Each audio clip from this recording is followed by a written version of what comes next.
Hello, and welcome to the Nutrition and Life podcast. This is where we look at various nutrition and fitness-related topics through the lens of application. We want to give you practical takeaways so that you can create your healthiest, best self backed by knowledge. Now, on to the episode with your host, Coach Lisa. Hello and welcome back to another episode of the Nutrition and Life podcast. My name is Lisa, I am your host, and in today's episode, I want to talk about 7 ways to minimize hunger in a weight loss phase. This is a topic that is very important to me as a nutrition coach because aside from a lack of planning and preparation, hunger is really one of the main reasons why people fail at diets or give in too quickly and then have higher calorie days or bounce back too quickly. And secondly, also because I personally hate being hungry. I love eating. I look forward to every single one of my meals. I am a huge food focused person, to be honest, in a good way, in the very best way, I personally think. And therefore, I want to help people feel less hungry in a dieting phase. Of course, we have to acknowledge that there is always going to be a little bit of hunger present in a dieting phase because we are simply eating less than what our body requires to maintain its current form. And our body doesn't want to lose any weight, to be honest. Our body really loves status quo at pretty much all times. So we have to acknowledge that there's going to be some hunger. However, it shouldn't be consuming your entire day. It shouldn't keep you from performing your normal tasks and so on. So my goal with this podcast episode today is to give you some pointers that can help you feel fuller on a low amount of calories. So the first point that I'm going to mention here is whole foods. What do I mean by whole foods? Whole foods generally means single ingredient foods. So foods that basically are potatoes, rice, chicken breast, broccoli. They're not processed. They generally don't come in a package. Yes, chicken comes in a package. I know that. But you know what I mean. It's different to, let's say, bread or ice cream or even things that we perceive to be healthy like a cereal bar or whatever. So things, single ingredient things, they are generally going to be more satiating, and there's also a lot of less room for error when it comes to the calories indicated on the packaging. Food manufacturers are actually allowed to have a reasonably high discrepancy between what's in their packaging and what it says on the nutrition panel. There can be a discrepancy of up to, I think it's something like 30%. So, even if something says it's only 100 calories, it might actually be 125. And those kind of things add up over time, they can really deteriorate or deter us on our diet. So the more whole foods, the better, generally speaking. But there are also some whole foods that I want you to be cautious of, and those are generally fats. So oils, nuts, nut butters, etc., which are not as satiating and definitely easier to overeat on, as well as some fruit, particularly if it is actually fruit juice. So again, processed. But fruit, if we think back to many, many years ago, when the harvest time came around, people were meant to overindulge a little bit in the fruit in order to put on a bit of body fat to make it through the winter. It was a sort of a survival strategy by Mother Nature. And nowadays we really don't need that anymore. We are not in any danger of not surviving. And therefore, we can ignore that, and we simply cannot not just eat as much fruit as we want. And before I move on to point number 2, which basically links onto that though, I do want to say that aside from the fact that we have to accept hunger is present at some stage during dieting phases, we can also employ some mental techniques to reframe what hunger actually means, because from a survival perspective, our body wants us to perceive hunger and then go and seek out food to ensure that we are not starving. But nowadays, we can actually look at hunger as just something positive when we're in a dieting phase. Not always, of course. You should be hungry from time to time, even when you're not in a dieting phase, but in a dieting phase particularly, when you notice the hunger, simply say to yourself, this is actually a sign that what I'm trying to do is working. This is a sign that I'm burning more calories than what my body needs, instead of simply thinking, oh, I need to go and eat right now. And actually this sort of survival instinct or cue or perception tends to be stronger in women than in men, to be honest. I hear rather often from clients, I had this, it was almost like a primal instinct that I just needed to go and eat something. It truly felt like I was going to die if I wasn't going to go and eat something. And that has to do with our blood sugar levels as well, which we are going to talk more about in a future episode. But nonetheless, try to work with your mind as best as you can. Our internal self-talk is so powerful. So when you perceive hunger, instead of thinking, oh my gosh, I'm so hungry, I'm so hungry, I'm so hungry, I need to go and eat something, or oh, damn it, I can't eat anything, screw this diet, think of try your very best to reframe that in a positive way, and simply saying, thank you, hunger, thank you, body, for signaling me this, because that means everything is working the way it should be.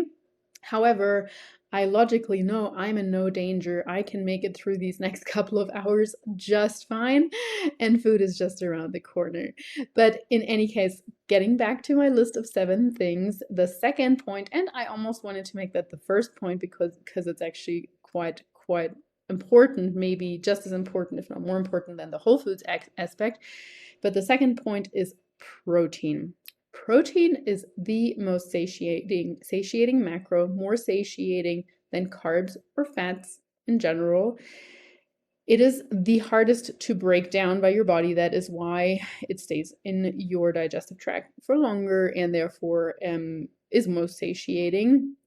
And also, research is showing that until a certain amount of amino acids, which is part of protein, hits your bloodstream, your body doesn't release the satiation hormones. So, meaning if you eat something that is worth 300 calories, that is just carbs and fats, you're not going to feel as satiated, or your gut is not going to signal to your brain, hey, I'm actually starting to get satiated.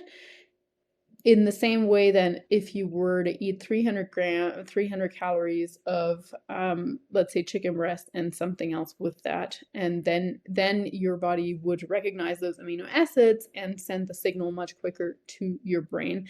That is also why it's so important, particularly in the morning, to have protein in your first meal. I mean, it doesn't have to be morning, but in that meal that you break your fast with, essentially, because you are going to feel much more satiated throughout the rest of the day. So we want to have the right amount of amino acids in one meal, but especially in breakfast, because that kind of sets up your whole satiation system for the rest of the day. And that's one of the things that many clients report back to us after a few days or weeks on a slightly higher protein diet, that their cravings have reduced massively throughout the rest of the day. And of course, in particular, often during PMS weeks or days, a lot less sugary craving. You might still be slightly hungrier, but you're craving less of those sugary foods, and the amino acid content generally is the main reason for that. I do want to point out that it's important to increase your protein intake gradually. If you go from consuming only 50 or 60 grams per day right to 120 or 130 the next day, you're probably gonna have a little bit of digestive discomfort, so more bloating, potentially a little bit gassy, but it's exactly for that reason that protein is hardest to digest, so your gut just has to get accustomed to it, and it's probably a little bit easier if you slowly bring that up from 50 or 60 grams to 70 to 90, 110, 130, so keep that in mind, and also keep in mind that more is not necessarily always better. Some of the more experienced trackers or people that are generally very interested in nutrition and have already learned the importance of protein think, oh, the more the better. So sometimes we go to extremes and increase our protein to 2 grams or more per pound of body weight, and that really is not necessary. In fact, that often comes at the expense of reducing carbs too much or fats too much, and we would be much better off with a more balanced approach. Nonetheless, I will say, when people first start out, or when people are traveling, when people are eating out, I would rather you go over on your protein target than anything else. So if you have to exceed your calories, then I usually prefer for people to do that through protein than through carbs and fats, because it's just so much less likely to be stored as body fat than actual fat or carbs. The third advice that I have for you in order to keep your hunger down throughout a dieting phase would be to tweak your eating window and your meal sizes. This is incredibly individual, so I can't give a particular recommendation of, oh, everybody needs to be eating 5 meals and then they're going to feel the best. Some people say, once I start eating, I have a really hard time. I have a harder time to stop. And that's why they really enjoy intermittent fasting, for instance. And that is one way to shorten your eating window. And I'm absolutely for that if you have a small amount of calories to go to consume, and if you still manage to hit your protein intake, and if it doesn't interfere with your training. So from a personal experience, I know that I used to work shift work, and I had to start pretty early. And at first, I wanted to have my breakfast, or I thought I should have my breakfast before going to work. So that was like 5 a.m. And then I'd stick with my usual evening times, and I'd have like my last snack at maybe 8:30 or whatever. And not just was that not good because I didn't give my digestive tract enough of a rest throughout the night. We want to aim for 10 to 12 hours every night of a rest for our digestion. But also, it was a huge eating window. So from my breakfast, I quote unquote had to wait for my lunch, over 7 hours. And I'm somebody, for my blood sugar levels, I do much better with smaller intervals, maybe like 3 hours between meals. So I decided not to eat before going to work, and then eating my first meal and my first break at around about 9 o'clock. And that worked much better because that meant I had an eating window of about 12 hours or less, actually, and regular meal times. And so when we go into a dieting phase and our calories become less, it might be worth pushing out that first meal. It might be worth eating dinner earlier. It might be worth skipping a snack that you used to have. So just play around with those eating windows, and perhaps you're finding it feels better to stick with the same size, same frequency, but reducing the sizes. So if you used to, at maintenance, you used to have main meals of 500 calories or something like that per meal, simply reducing that to 350 or 400 calories per meal and still sticking with the same frequency might work well. Or you might be somebody who says, no, I need to have a larger meal and I want to feel reasonably satiated after one meal, and I'd rather go for a longer period of time between meals. And that could work too. So it might just mean that you are shifting from 5 meals per day to 4. So keep playing around with that, and you can really, really do quite a lot of good for your hunger when it comes to that. Fourth point would be to minimize/eliminate alcohol. And I'm saying minimize/eliminate because depending on your dieting phase, you might still want to incorporate a little bit of alcohol, especially if it's a longer dieting phase, especially if you're somebody who used to struggle with all or nothing thinking. It can be actually really great practice to incorporate alcohol from time to time because it stirs you away from that all or nothing thinking. But if we only have a short amount of time, if you are someone who has hormonal struggles, who's in perimenopause or menopause, so you are much more sensitive to alcohol anyway, If you're someone who's generally speaking already pretty hungry, keep in mind that alcohol is basically empty calories. It's not going to fill you up whatsoever. It's basically like drinking water when it comes to your satiation. On the contrary, it might actually make you hungrier because as you probably know, generally speaking, when we consume alcohol, we want to have more treat foods after that, and people tend to serve more highly palatable foods with alcohol, whether that be burgers, whether that's just crackers and cheese and stuff like that. All these things are not going to satiate you quite a bit. So keep that in mind. And I personally think it's going to be easier for you to adhere to your overall calorie window when you perhaps just say like, hey, I'm just in this cut for 12 weeks.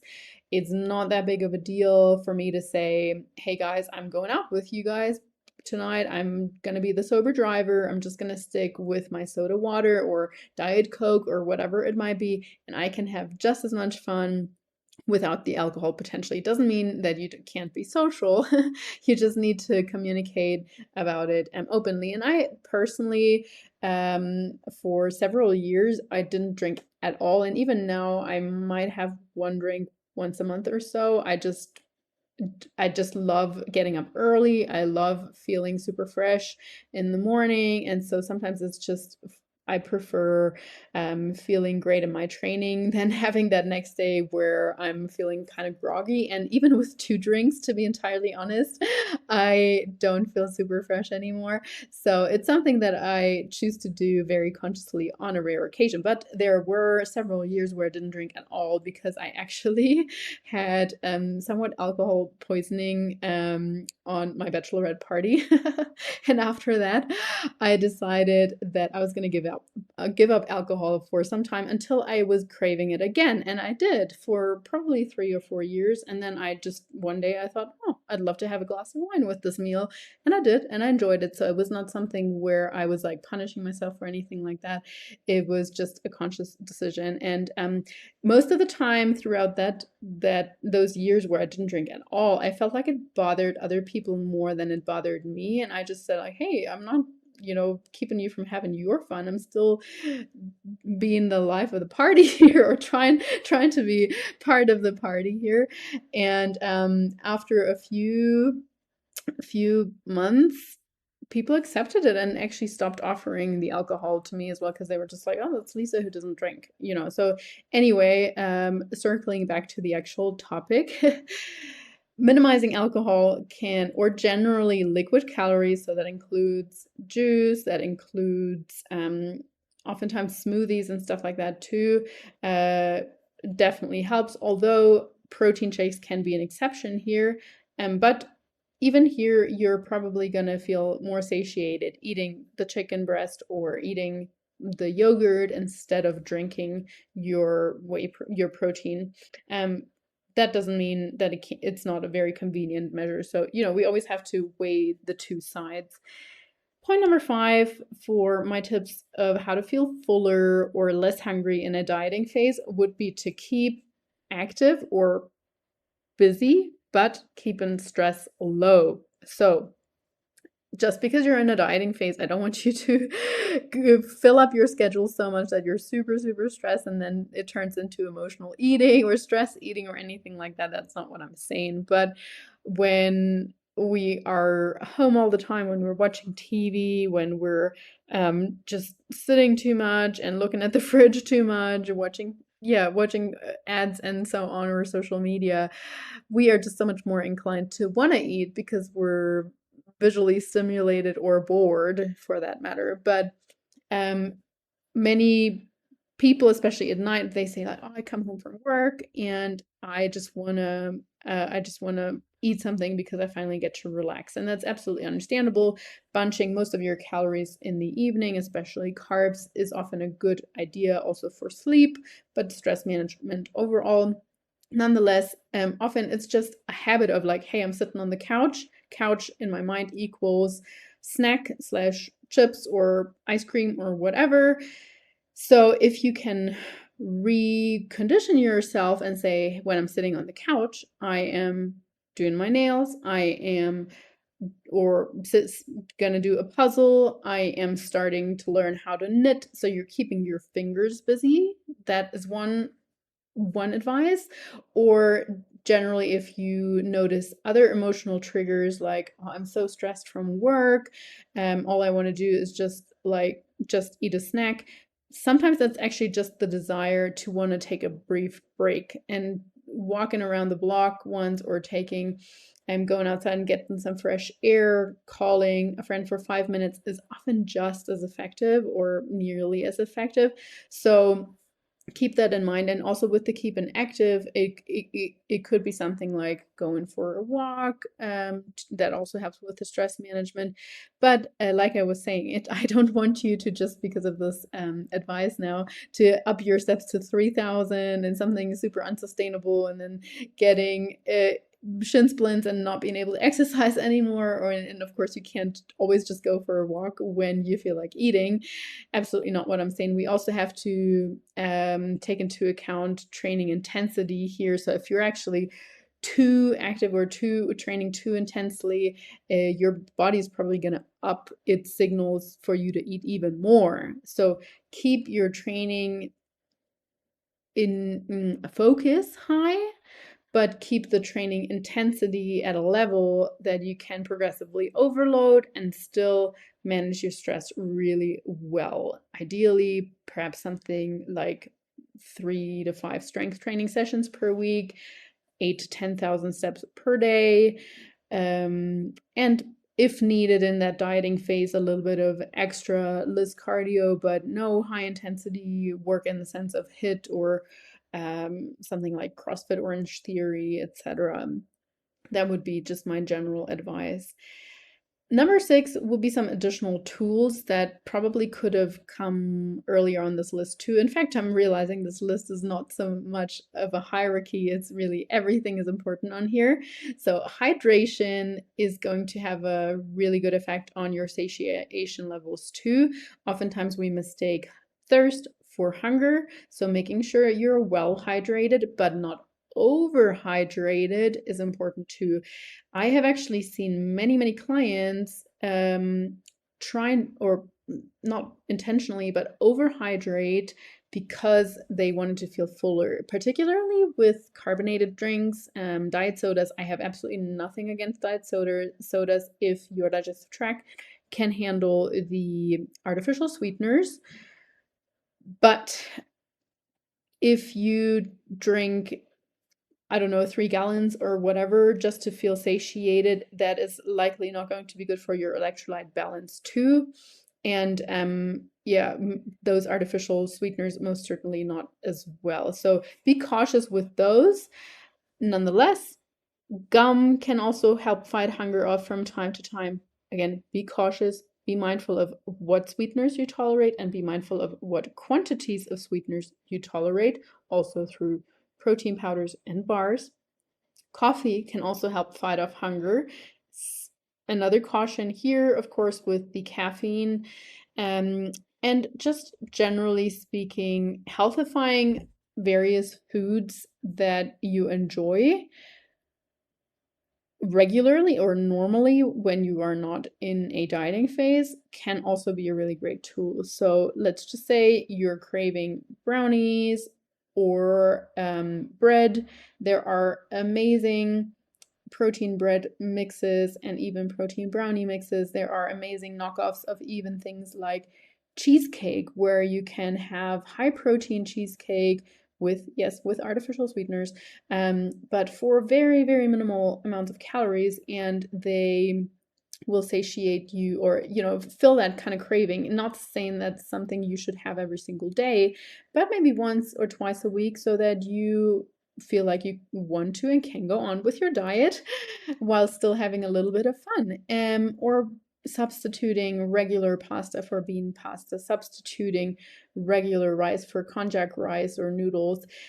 So lots and lots of little hacks that, yes, we want to be mindful of, and some of those things should not be consumed on a daily basis, like I said, but every now and then most certainly could be a really great adherence tool.